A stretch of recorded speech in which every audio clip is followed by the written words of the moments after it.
ہے یہی میری نماز، ہے یہی میرا وضو، ہے یہی میری نماز، ہے یہی میرا وضو، میری نواؤں میں ہے میرے جگر کا لہو، میرا نشیمن نہیں درگاہ میر و وزیر، میرا نشیمن بھی تو، شاخ نشیمن بھی تو، اور تجھ سے غریباں میرا مطلع صبح نشور، اور تجھ سے میرے سینے میں آتش اللہ ہوں، اور تو ہی میری زندگی، تو ہی تب و تاب، تجھ سے میرے سینے میں آتش اللہ ہوں، شوق میری لے میں ہے، شوق میری لے میں ہے، نغمہ اللہ ہوں میرے رگوں پے میں ہے۔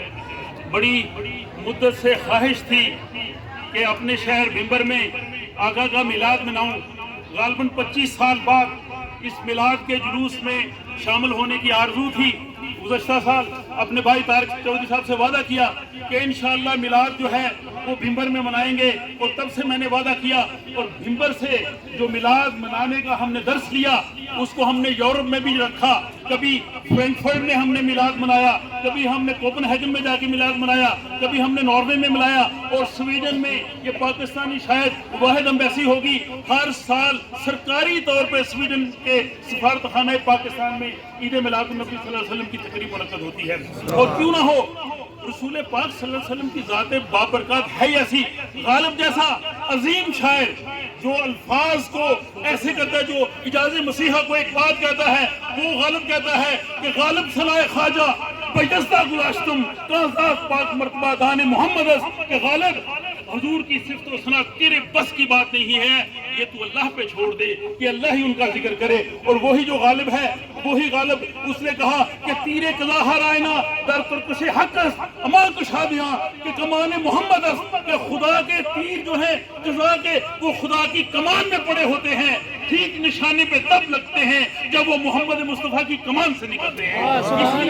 اس لیے یہ باتیں کرنے کے لیے میری خواہش تھی کہ میں آپ کے پاس آتا، اور یہ جلوس میں مختلف علماء نے تقریریں کی ہیں، بار بار وہی سوال کہ میلاد منانا کہاں جائز ہے، اس کی دلیل کیا ہے۔ میرا خیال ہے کہ ہم بھی سطحی دلیلیں دیتے ہیں، دلیل وہ ہونی چاہیے جس پہ کسی کو اعتراض نہ ہو، دلیل وہ ہونی چاہیے جس پہ کوئی شک و شبہ نہ ہو۔ روایات میں کسی کو ہو سکتا ہے کہ یہ روایت ضعیف ہے، یہ فلاں ہے، فلاں کتاب ہے، دلیل قرآن حکیم سے، قرآن میں کسی کو شک و شبہ کی گنجائش ہو ہی نہیں سکتی۔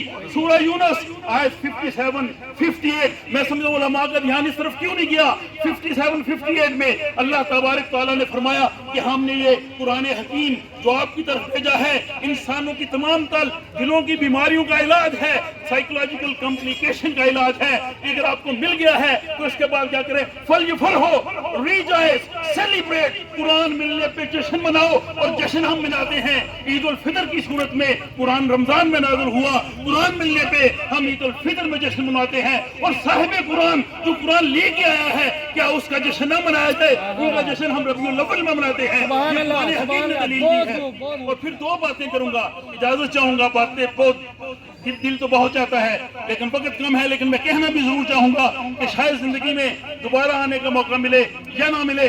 دو باتوں کے بارے میں، ایک درود پاک صلی اللہ علیہ وسلم جو ہم درود پاک پڑھتے ہیں، اور دوسرا جو ہم اس میلاد منانے کا مقصد کیا ہے، ہم مناتے کیوں ہیں۔ درود پاک کے بارے میں آپ نے وہ سورہ احزاب کی آیت نمبر 56 اکثر سنی ہوگی، ان اللہ وملائکتہ یصلون علی النبی یا ایھا الذین آمنوا صلوا علیہ وسلموا تسلیما۔ آپ نے سنی ہوگی، آپ نے یہ ویسے تو سنی ہوگی کہ اذان سے پہلے درود شریف پڑھنا چاہیے یا نہیں، آپ نے یہ ویسے تو سنی ہوگی کہ درود بیٹھ کے پڑھنا چاہیے، کھڑے ہو کے پڑھنا چاہیے، لیکن کبھی آپ نے یہ بات سنی ہے کہ درود پڑھنے کا مقصد کیا ہے، ہم درود شریف کیوں پڑھتے ہیں، ہم درود پڑھتے ہیں تو ہوتا کیا ہے، اللہ تعالیٰ نے حکم کیوں دیا ہے؟ جسٹ اس کے لیے کہ آیت آئی اور ہم چند الفاظ 1 منٹ میں ہم ادا کر دیتے ہیں، صلی اللہ علیہ وسلم، بات ختم۔ بات ختم نہیں ہے، یہ اتنی بات نہیں تھی کہ آپ اتنا بڑا حکم دیا گیا۔ ہم اقبال سے پوچھتے ہیں، وہ اقبال جو عاشق رسول اقبال ہے، وہ اقبال جو جرمنی کے نقش فلسفی کو کہتا ہے کہ اگر ہوتا وہ مجذوب فرنگی، اس زمانے میں اقبال اس کو سمجھاتا مقام کبریا کیا ہے۔ وہ اقبال جس کا کل یوم ولادت تھا، وہ اقبال کہتا ہے کہ چوب بنام مصطفیٰ خانم درود از خجالت آب میں گرد و وجود، کہ جب رسول پاک میں درود پڑھنے لگتا ہوں تو میرا جسم جو ہے وہ شرمندگی سے وہ پانی پانی ہو جاتا ہے. عشق میں گوید کہ محکوم غیب سینہ تو از بتا مانند دے, کہ تو جو تمہارا عشق مجھے کہتا ہے کہ تم رسول پاک میں درود پڑھتے, تم دوسروں کے حکم مانتے ہو, اور تمہارا دل جو ہے وہ بتوں سے بھرا ہوا ایک بت خانہ ہے. اور وہ کہتا ہے تانا داری از محمد رنگ بو از درود خود میں اعلیٰ نام ہوں, کہ تم رسول پاک کے درود پڑھ کے اپنی گندی زبان سے ان کے نام کو میلا کرتے ہو. یہ وہ عاشق رسول ہے کہ درود پڑھنے کا مقصد کیا ہے. ہم نے تو چند کلمات کہہ دیے. اگر درود پڑھنے کا مقصد ڈھونڈ رہا ہے تو حضرت حارث بن ابی حالہ سے پوچھئے کہ مکہ میں ہے, کسی نے خبر کر دی کہ تمہارے نبی کو انہوں نے خانہ کعبہ میں گھیر لیا ہے, یہاں کے وہ رسول پاک کو شہید نہ کر دے. گھر سے بھاگے, آگے رسول اکرم پہ لیٹ گئے اور خانہ کعبہ کا صحن و رنگین ہو گیا. یہ درود پاک ہے. درود پاک پڑھنے کا مطلب یہ ہوتا ہے کہ جب ہم کسی کی ہائیسٹ لیول کی اپریسیشن کرنی ہو, ہائیسٹ لیول کی تعریف کرنی ہو, جس کے آگے کوئی اور چیز نہ ہو, جیسے پاکستان میں بہادری کے لیے نشان حیدر کا خطاب دیا جاتا ہے, وہ نشان اعزاز دیا جاتا ہے.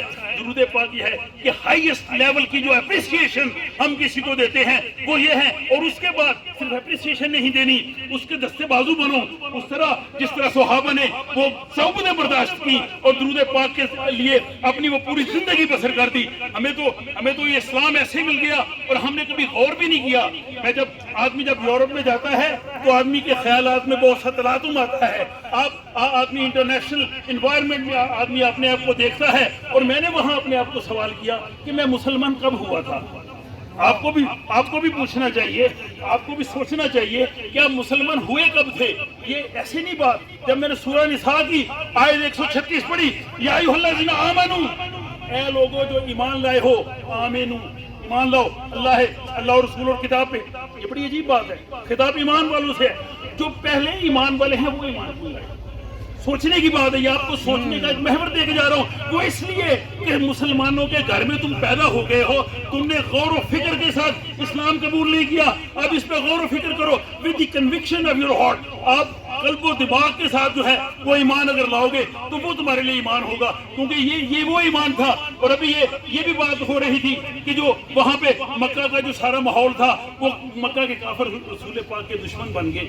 ہاں بالکل دشمن بن گئے. اور ہماری کتابوں میں بھی یہ کہا جاتا ہے کہ جناب جب وہ رسول پاک نے اسلام کی تبلیغ کی تو وہ کہتے تھے ہمارے بتوں کا برا نہ کرو. بات بتوں کی نہیں تھی. اگر بات بتوں کو برا کہنے کی ہوتی تو جب رسالت مآب ہجرت کر کے مدینہ سے مکہ چلے گئے, تقریباً 460 کلومیٹر, اتنا مشکل دشوار گزار راستہ, لڑنے کے لیے بدر میں وہ آئے, احد میں وہ آئے, احزاب میں وہ آئے. کیوں آئے؟